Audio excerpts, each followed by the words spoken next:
Você voltou? Que bom, né? Você já está gostando do canal.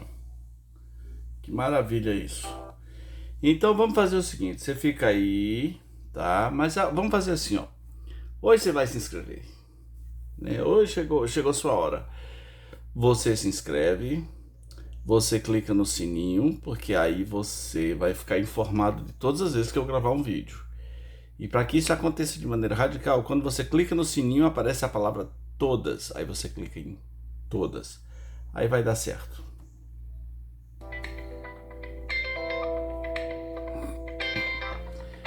Esse é o canal Rabi Lopes, um canal de variedades com cosmovisão cristã. Podemos falar sobre qualquer coisa, mas a cosmovisão é cristã.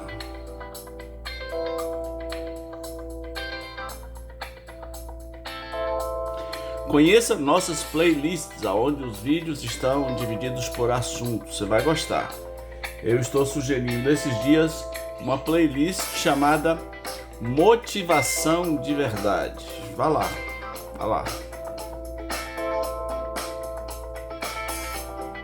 Mas se você quiser outra, também tem a Espiritualidade Profunda, tem a compreensão de textos bíblicos, análise de filmes, análise de livros, etc. Vamos pro teminha. Temão, climão histórico, né? Por que dizemos que Nimrod é o primeiro anticristo? Eu estou usando o termo anticristo aqui no sentido de um ser humano que se opõe a Deus e que quer tomar o lugar de Deus, que quer ser adorado como Deus, etc, etc, etc. Ok. Nimrod é um personagem bíblico e ele é narrado no livro de Gênesis, quando a Bíblia começa a falar de como as famílias da terra foram se multiplicando na terra.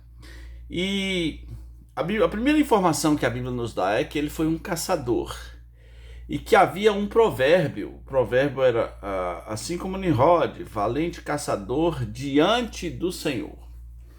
E aí começa o primeiro problema, né? Não o primeiro problema, a primeira grande peça de informações sobre Nimrod, porque um caçador no passado, caçador hoje é só um caçador, mas um caçador, antigamente, um bom caçador, era equivalente a um grande guerreiro. E ele já vem com esse título. Ele não é o caçador, ele é o grande caçador diante do Senhor.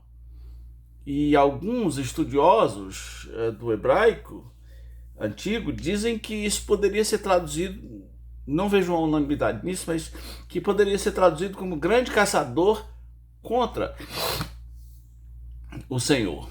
As entrelinhas vão mostrar que Nimrod não é apenas um caçador de caça, um caçador de animais. Nimrod é um caçador de almas, um caçador de almas humanas. E existe apoio histórico no que eu estou dizendo, como por exemplo nos escritos de Flávio Josefo, que é o maior historiador cristão, o maior historiador judeu de todos os tempos, que escreveu a Antiguidades Hebraicas, a Antiguidade dos Judeus, uma coisa assim, né? E tem História dos Hebreus também. Ele diz assim, olha o que o Josefo diz sobre Nimrod. Pouco a pouco ele transformou o estado de coisas numa tirania, sustentando que a única maneira de afastar os homens do temor de Deus era fazê-los continuamente dependentes do seu próprio poder. Então, ele bolou um sistema em que as pessoas praticassem uma espécie de culto à personalidade, né? A presença de Nimrod sendo divulgada o tempo todo.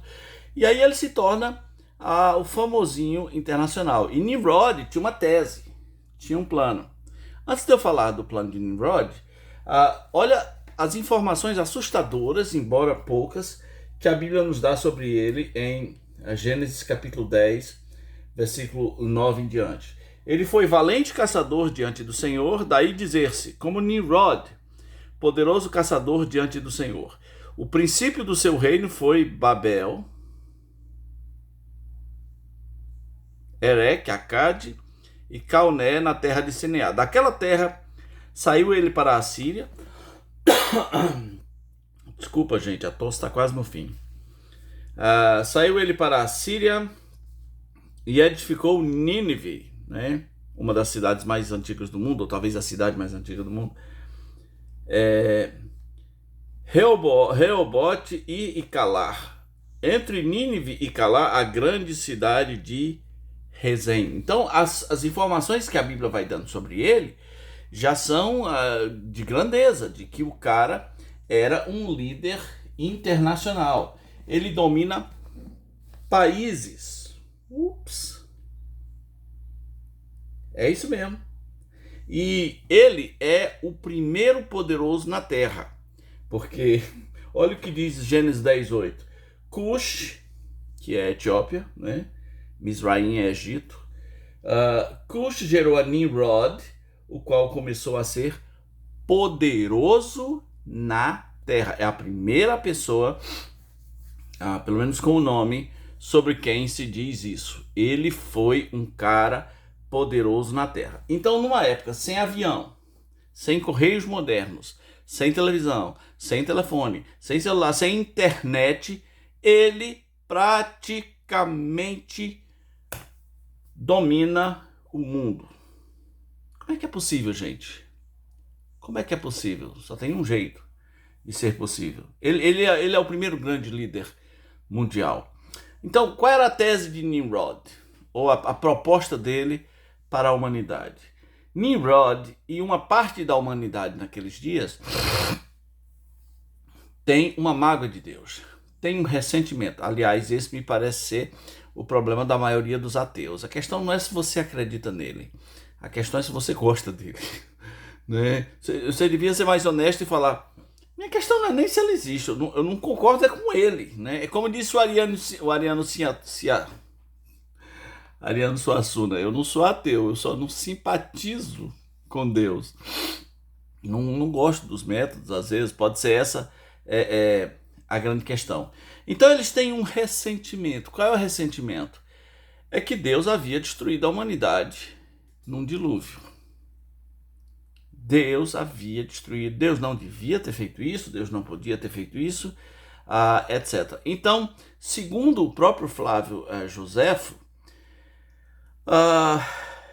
ele estava convencendo a humanidade de que precisavam se vingar de Deus.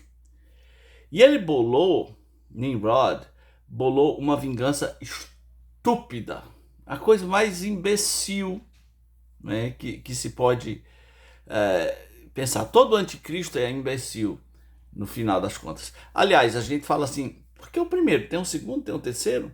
Não, tem muitos, né? Lembra que João disse: há vários anticristos. Muitos anticristos têm surgido pelo mundo. Qual é a vingança que Nimrod está propondo pela humanidade?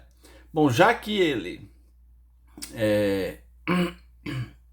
destruiu a humanidade num dilúvio, se ele fizer isso de novo, a gente constrói agora uma torre que o dilúvio não possa alcançar. A ideia da torre que chega até os céus não é para chegar lá onde Deus está, né? Porque isso seria impossível.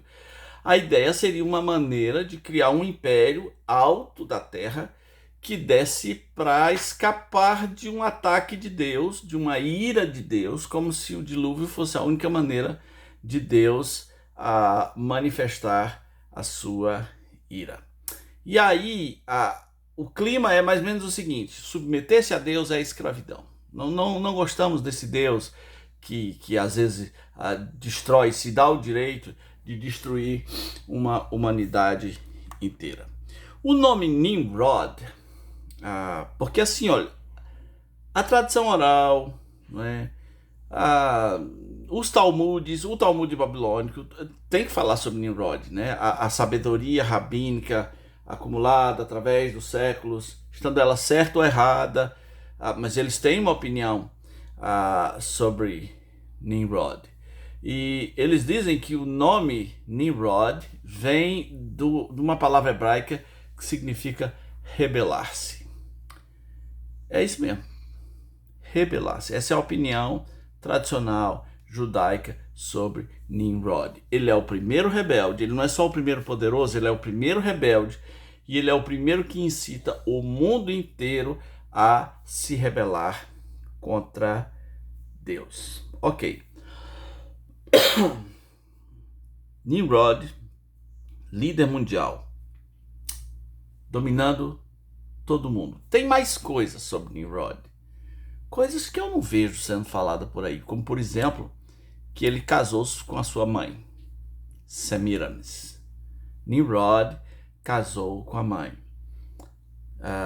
Inclusive, a imagem que se espalhou, a imagem antiga de Nimrod, que se espalhou para o mundo inteiro, é ele em forma de bebê nos braços da sua mãe.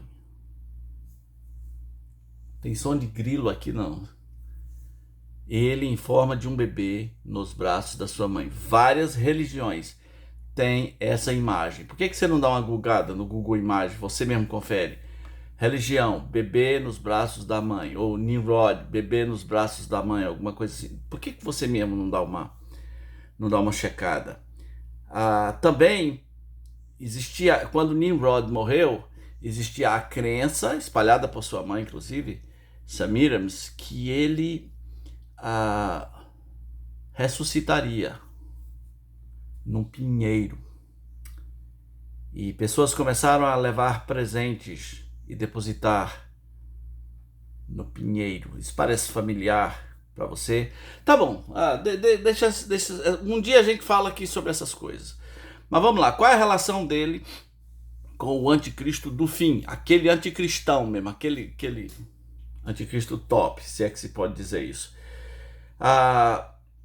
O que vai fazer com que o que tornava possível o Nimrod ser o Nimrod? Sem tecnologia, sem avião, sem a velocidade das informações, o que tornava possível ele em tão pouco tempo ter esse domínio mundial? Inclusive, o Joséfo chega a dizer que a construção da torre foi no ritmo acelerado, o desenvolvimento foi impressionante. E alguns historiadores têm uma chave para você entender o sucesso de Nimrod. Eles dizem: só uma coisa possibilitaria Nimrod ter uma ascensão tão rápida e tão grande. E a palavra é poderes mágicos. Sim, Nimrod sabia de umas coisas. Nimrod sabia mexer com os pauzinhos. Nimrod tinha um negócio com o capiroto, né? Quando você vê o Leandro Carnal dizendo que admira Lúcifer, porque Lúcifer foi o primeiro rebelde, né? Ele se rebelou nos céus. Pois então, Nimrod tem a semente de Lúcifer, a semente da rebelião. E ele devia saber umas coisas, uns truques, fazer umas coisas que ninguém conhecia. Sabe-se lá de quem? O pessoal do Discovery vai dizer que ele recebeu dos alienígenas do passado, né? O Caio Fábio diria foi os Nephilim, sei lá se o Caio diria isso. Outros diriam, não, foi o próprio Satanás que deu esses poderes a ele. O fato é que ele sabia coisas que a humanidade não sabia e sua ascensão foi muito rápida. A conexão entre ele e o anticristo do futuro é a mesma. O anticristo do futuro vem com poderes miraculosos. Isso está narrado em Apocalipse, capítulo 13, versículo 13. 13 duas vezes. Apocalipse 13, 13, para identificar o anticristo, tá? 13, 13. Eu sei que você está pensando, mas foi só coincidência aqui, tá? Relaxa aí. E também opera grandes sinais, de maneira que até fogo do céu faz descer a terra diante dos homens. Seduz os que habitam sobre a terra por causa dos sinais que lhe foi dado executar diante da besta, dizendo aos homens que habitam sobre a terra que façam uma imagem sobre a besta, aquela que foi ferida à espada e sobreviveu. E lhe foi dado comunicar fôlego, a imagem da besta, para que não só a imagem falasse, como ainda fizessem morrer quantos não adorassem a imagem da besta. Então ele faz grandes sinais, grandes sinais que desce até fogo dos céus. Paulo diz em Tessalonicenses que ele vem com todo o poder e eficácia de Satanás. E a questão é essa. Na crença cristã, embora em alguns momentos da história isso foi deixado em segundo plano, na crença cristã existe um anticristo e ele há de se manifestar. E nesses dias, talvez não baste só dizer que Jesus está voltando. O anticristo também está chegando e vai seduzir ao mundo inteiro com essa tese de que submeter-se a Deus é uma escravidão. Ai, poxa vida, eu vou dar um pausa aqui. Então, gente, entrou um bicho aqui na minha garganta. Rapaz, foi ruim. Então, Jesus Cristo disse em João, capítulo 5, versículo 43. Eu vim em nome de meu Pai, vocês não me receberam. Outro virá em seu próprio nome, e vocês vão crer nele. Prepare-se, o grande Nimrod vai voltar, vai chegar, vai vir com poderes mágicos, seduzindo a humanidade para se rebelar contra Deus. Esteja protegido, creia em Jesus Cristo. Ele mesmo disse, creia em Deus, creia também em mim. Esse foi mais um vídeo. Difícil agora o finalzinho com essa tosse, hein? Eu parei, meti um própolis na garganta, deu certo. Então, se inscreva, dê um like, comente, compartilhe, mande pra alguém, tá bom? Valeu!